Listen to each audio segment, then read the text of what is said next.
Hi, it's Rob Browning, host of the Accounting Influencers podcast, doing a series of interviews for Bridging the Gap. It's one of the premier CPA conferences in the United States. And I'm here with four of the wonderful speakers. It's a high-level speaker roster at this event in 2024. I'm going to get the guests to introduce themselves in the moment, but we're talking about what's happening at this event, what they will be speaking about, and why you should go. So let's start with you, Nancy McClelland. It is great to have you. Tell us about what you do. Well, thanks for having us here, Rob. I really appreciate you promoting the event. I go to a lot of conferences, and Bridging the Gap last year was the best conference I've ever attended. So I'm super excited about this year. My name's Nancy McClelland, as you mentioned. My company is called The Dancing Accountant, and I really do dance. And I also do accounting. And in the past few years, I've been shifting over to education. I'm really excited about Bridging the Gap because one of the topics that I'm super passionate about is exposing our vulnerabilities so that people learn that they are not alone in this world. We don't have it all figured out. Everybody's making their way. And I think that the mental health benefits that come from collaborating and sharing these stories with colleagues, to really normalize this vulnerability and recognize that we're not alone. I think Bridging the Gap is it's the perfect place for this topic with its focus on mental health. So I'm going to be hosting a panel on that topic. Great to have you with us. You've just answered about 5 questions I was going to ask you. Well, I'm so glad. That's great going. Kristen, tell us a little bit about you and your world. Hi, my name's Kristen Keats. I've been a CPA for a real long time, most of it in the tax world. In 2019, I founded Breakaway Bookkeeping and Advising, which is an outsourced CFO, controller, and bookkeeping firm. A year after that, I acquired Sherwood Tax and Accounting. And 6 months after that, we started an outsourced staffing agency in Guadalajara, Mexico called Cadencia. So that's my world. I'm mostly focused on the tax practice just because that's where my strengths are, but I have passion for all those different areas. And like Nancy said, part of what informed my journey was trying to improve mental health for all accountants. My mission in life is to bring joy to accounting. So that really is a part of everything that we do and is a part of every decision that we make. So being a part of this conference is just like so well aligned with my own goals and mission in life.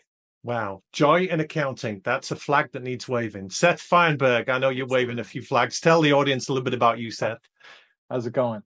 So about me, I'm the I guess the non accounting professional in the room. I have a unique seat, however, as an independent. I've been a business journalist for over 30 years, covering accounting for the better part of that time, 20 plus years at this point. And I found myself a couple of years ago in a position to, figure out my next step. And I wanted to see this profession move forward. I want to see it succeed. I think accountants are some of the most amazing human beings that I've ever met. And they are the support system behind this economy of ours. They support people's financial goals and their futures. And whether you're an individual or a family, a small business, you have hopefully an accounting professional behind you. So I want to see it move forward through the work that I do. So I started this consulting firm called Accountants Forward. Content has always been my game. And so I want to see good content being put out there that really kind of helps to kind of bridge the gap between the vendor community and the accounting community, who both really need each other so much as they really enter sort of this next phase of like what accounting really is and is going to be. And I just think the relationship needs to be better there. So I'm trying to sit in the middle and really, help it, be a little more, elevated. And I do a lot of listening too. I have a lot of conversations with accountants. So that's a lot of fun as well. And as far as this event is concerned, my role is I'm on the advisory committee for the second year in a row. I'm very honored to do that. I will be moderating a session or two as needed. I think I'm on a firm acquisition panel with you as well. But I pretty much told Randy, man, wherever you need me, I love this event, and I'm happy to go into it as time allows. Sure. We'll talk a little bit more about what you all are speaking about and what you're passionate about. Dawn, you've been in this game a long time, a very ardent server of the profession. But for people that haven't come across you, tell us a bit about you and your world. Yeah, my world's interesting, that's for sure. But we'll go into that detail. But yeah, so I've been an accountant since 1999. Actually, started my first bookkeeping business, and went through the journey of trying to figure out what I really wanted to be when I grew up. And my biggest passion is around IRS representation and being able to help people out of really sticky situations that they find themselves in, and trying to help them through that. So there's a firm of three. I'm a pretty small firm, but really at the end of the day, my big passion is being a designated motivator. That's my title, to try to help other accounting professionals grow their firm and get to a point where they can have what we call quote unquote work-life balance. And at the end of the day, it's being able to have a life outside of the firm and understand that, we want to be people pleasers, but at the same time, how can we help set ourselves up for the mental game? Because the mental game is real. Whether even those of us who grew up in the 80s, we didn't know that was a thing, but you know what it is. And so just trying to embrace that and help other firms have success in whatever that looks like for them. Yeah. And we're going to talk about this event itself. You've all got areas of passion and areas of expertise. Kristen, I'll come to you first on this one. Why do events like this happen? What is needed by the accountants out there that an event like this would be so popular? Yeah, I think there's a few reasons. I think for me personally, in my experience in attending a lot of conferences, is that sense of community.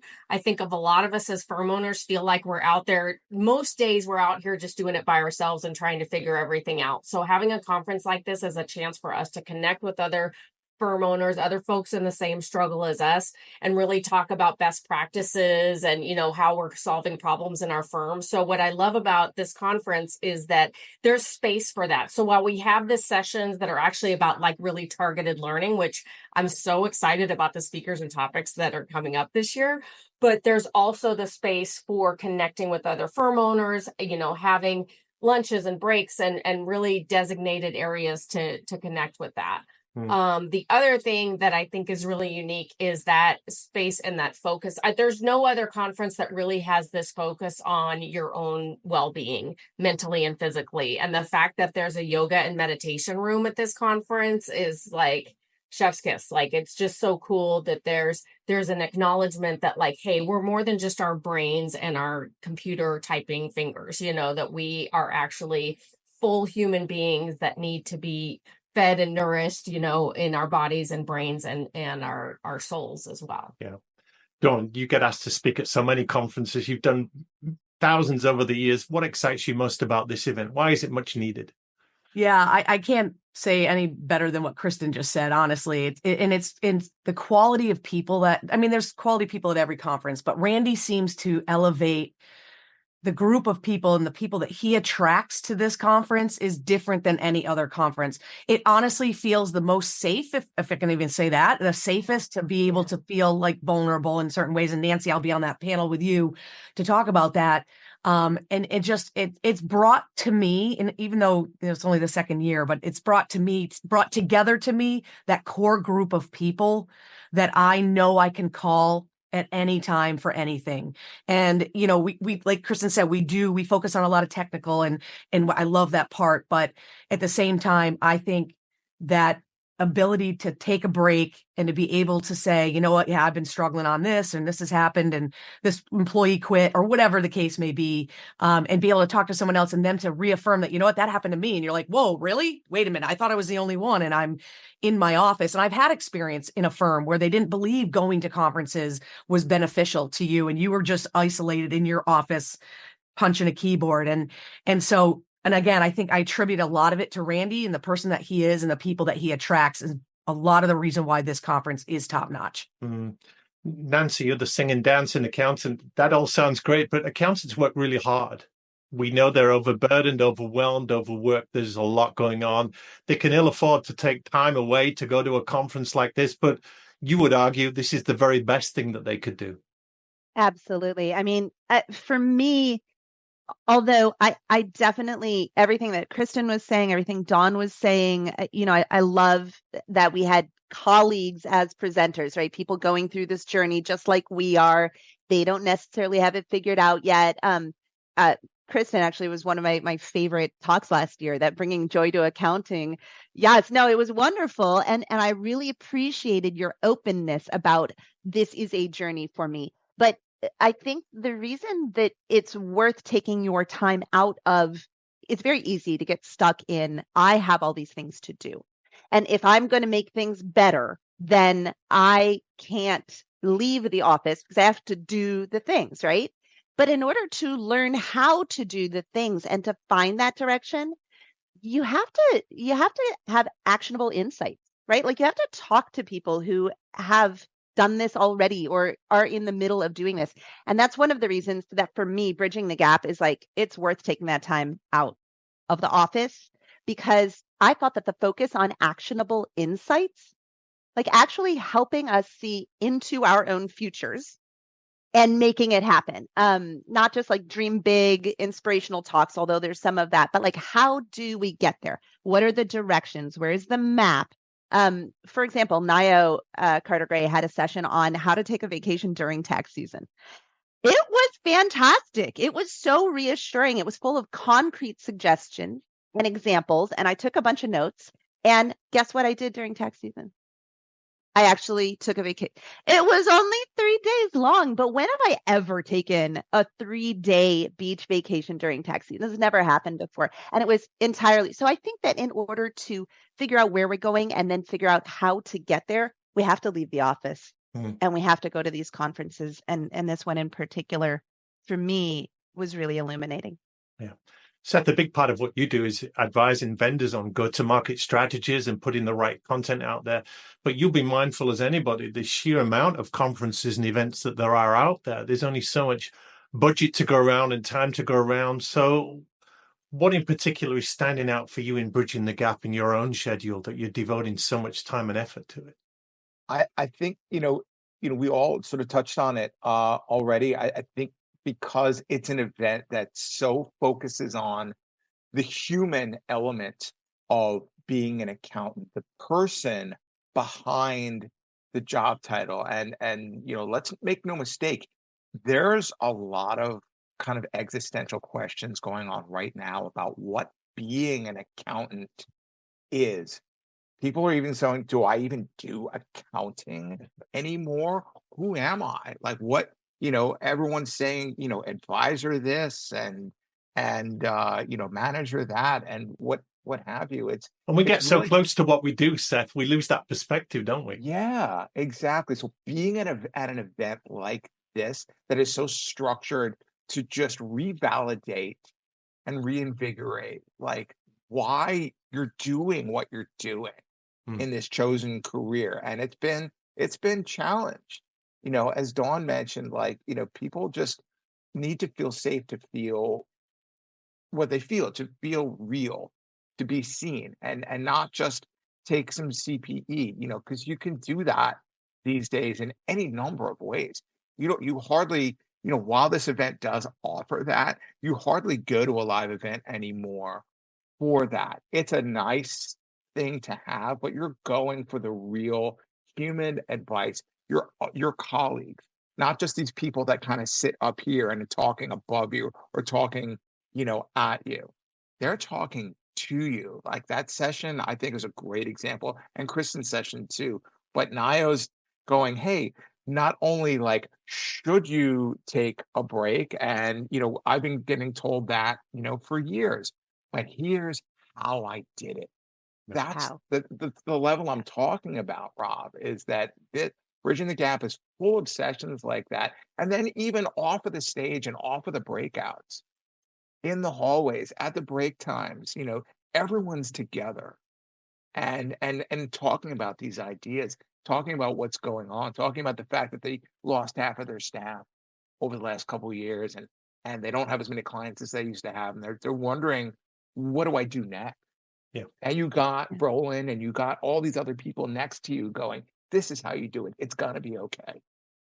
No other Thank you. conference out there is doing that. Yeah. And when I spoke to Randy and the team about the mission behind this, we both agreed that there is that need that curiosity to peer over the garden wall or look in someone else's bait box or in the medicine cabinet and say, what are you taking for this? And how are you dealing with this? Yeah. Let's deep dive with all four of you about what you're talking about at this event, because the roster, the strength of the speakers at this event that are occupying the podium is magnificent. Dawn, let's start with you on this. What are you bringing to the conference that this audience are really going to need to hear? Yeah, certainly I'm doing this wonderful panel with Nancy on taking your mask off and what have you been through to help other people, some compassion for other people and hopefully steering them down the road of, you can make it, you can do this and you're not by yourself and, lean on each other type of thing. So we're going to have a great panel on that. And then I'm also going to be presenting a keynote. And I don't want to give any secrets out about that, but definitely going to be motivational. That's my goal, is that we can tell some stories. The key is the stories, to tell the truth, to tell honesty, and to be, and to help people forward think about what they really want in their practice and what do they really want it to look like. Not, I do taxes because it makes me money. That's not what it should, that's not what's going to be successful. Really, it's got to be, what do you really want to do? How do you really want to make your firm?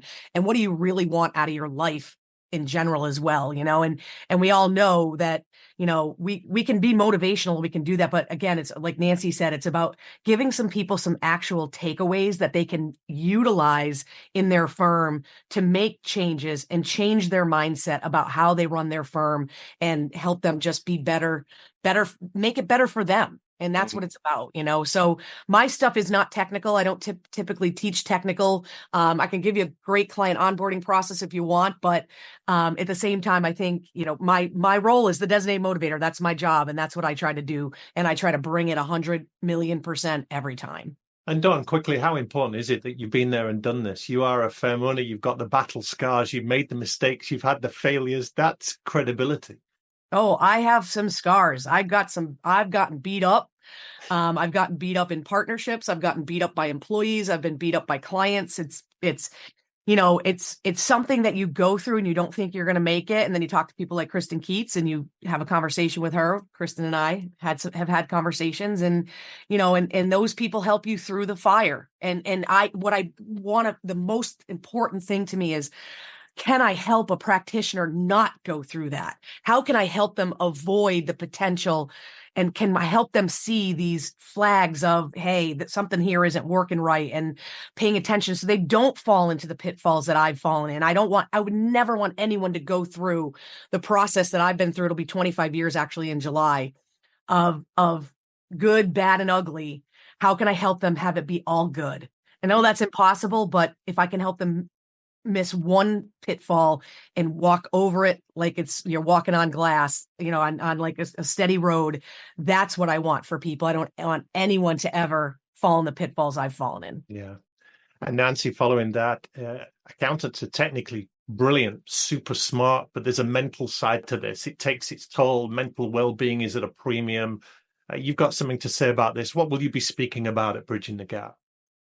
Well, I mean, every week I hear about someone through social media or, it just in my various membership community groups. I hear about someone who is absolutely sure that they are the only one muddling through running their own firm. I mean, it's seriously not a week goes by when I don't hear about that. And I'm sure it's the same for my colleagues here, right? We look at others who've got it all figured out. That's what social media tells us. I mean, it's not just because people are trying to get you to think that way about them. Like, by definition, we're not going to be like, hey, everybody, I locked a client today. Woohoo! Or, hey, I'm getting sued. Isn't this awesome? Like, we don't share. Yeah, we don't share those things. That's not natural for us as humans. We tend to share our victories, right? So we look at all these people who've got it all figured out, and it's just not true, Rob. We don't. No one has it all figured out. And I truly believe, and this might be a little naive of me, but I'm waving this flag anyway. I truly believe that if we can dispel this perception and we can present a more balanced message of the reality of our worlds, then it is going to have an effect on the profession as a whole. I mean, yes, it's also going to affect individual people here and there in the air. The other day, I have a colleague who I just think is an amazing human being, who went to Bridging the Gap last year, and it was life changing for her. But she's still struggling with some of these senses of it not being enough. And she's in a membership community that has a free coaching opportunity, and she hadn't signed up. And I asked why, and she was like, "Oh, well, I don't think that's for me. I mean, my piddly little firm, I don't deserve coaching." This actually was a conversation I had last week. And I was like, no, pull that up. You're signing up right now. I'll fill it out for you. Right. This is a talented woman who is a leader in our field, but she didn't have that sense that she was worth it. So I really think that we have a long way to go, and we can help one person at a time. But I think we can also buoy the entire profession and just like show folks exposing your vulnerabilities and sharing your struggles. That's a strength in and of itself. And this is the perfect venue for getting that message out there because of how it affects mental health and the sustainability of running your own accounting firm. Yeah, that's great. Seth Feinberg, there's so many topics you could bring to a conference like this. What have you chosen to lead with? Well, like I said, I'm on the advisory committee here, and I told Randy from the jump, I said, wherever you need me, I'm going to be there.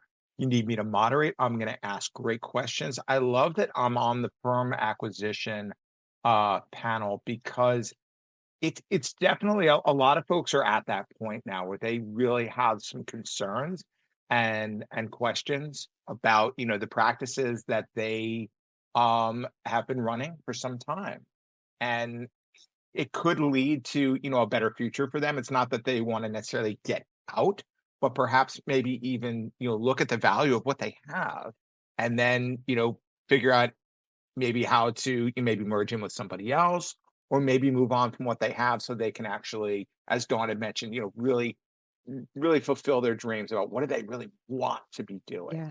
And I think it's important to to really kind of take a hard look at what you've built, and where you could go next from it. So I'm really happy to bring some insights into that, and ask the right question.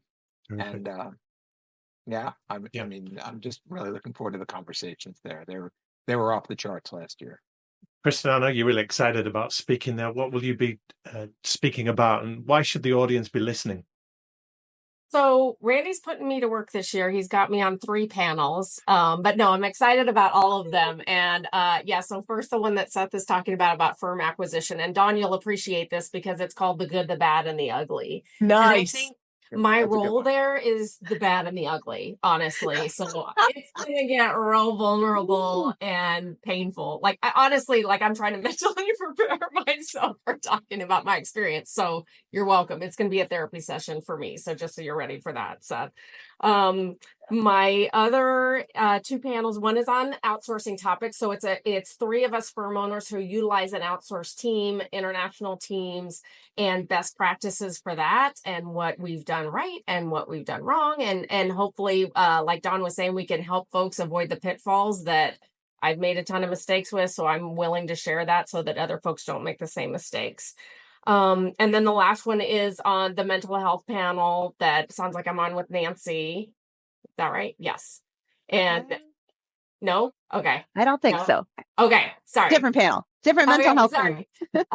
So mental health panel, just like what are some best practices? Because it's all well and good to talk about the work-life balance. But again, like Nancy was saying, what are the hows? How do we actually incorporate it into our lives so that we attain that, and so that we don't end up having health problems or, mental health crises or anything like that? How can we avoid that? So that's what I'm talking about. And I did want to share too that it's funny, just yesterday I got an email from someone that attended the conference last year, and it was really great because she said that because of who she met and the topics of the conference, she actually ended up starting her own firm. Oh, wow. After that. I know, it was just incredible. So hopefully she's going to be there. I'm like, please connect with me if you can show up in Chicago this year, because I definitely want to get an update and see how she's doing. So I've heard so many stories like that, Kristen. There was somebody who went last year. She was wondering whether or not she should hire her first person.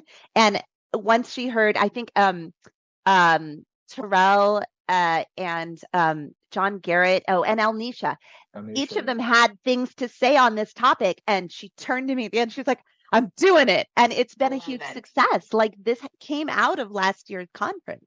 I love it. So yeah, it can have a really big impact on folks' practices.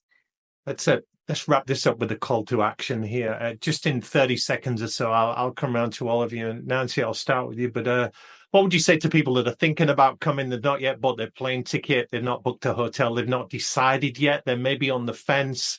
What would you say to them in closing to convince them to be there? Well, the most practical thing that I would say is that you want to try to get that early bird pricing if you're able to do that, which I don't remember exactly when that ends, but that's coming up soon. I have personally convinced possibly a dozen people so far to come to this conference, and the biggest, I think, there are so many reasons, but the biggest one is it is an intimate gathering with your colleagues who are going through the same thing you are. You will have an opportunity to have real conversations with each other. And it's so different than other conferences. And so that, for a lot of people, has been the deciding factor where they're like, yes, I'm going to make this happen because I have real questions, I have real struggles, and I want to talk to real people who have some of those same struggles. Yeah.